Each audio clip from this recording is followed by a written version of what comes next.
Hello everyone, how are you doing? This is MD Tech here with another quick tutorial. In today's tutorial, I'm going to show you guys how to go about resolving an issue where your on-screen keyboard is not working on your Windows 10 computer. So this could be a frustrating issue, and in today's tutorial, I'm going to show you guys how to hopefully resolve it without too much of a hassle.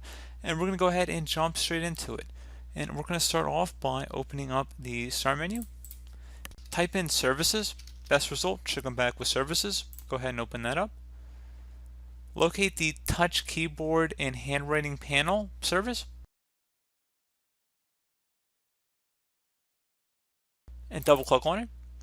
Set startup type to automatic and then select apply and OK. If service status was also stopped, you want to go ahead and start it as well. Close out of here. Open up the Start menu, type in Settings.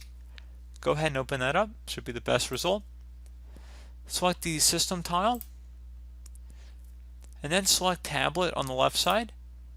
Select on the right where it says Change Additional Tablet Settings. And then go down on this page where it says Show the Touch Keyboard when there's no keyboard attached.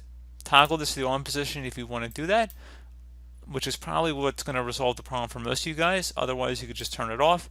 So again, pretty straightforward process here, guys. I do hope that I was able to help you out, and I do look forward to catching you all in the next tutorial. Goodbye.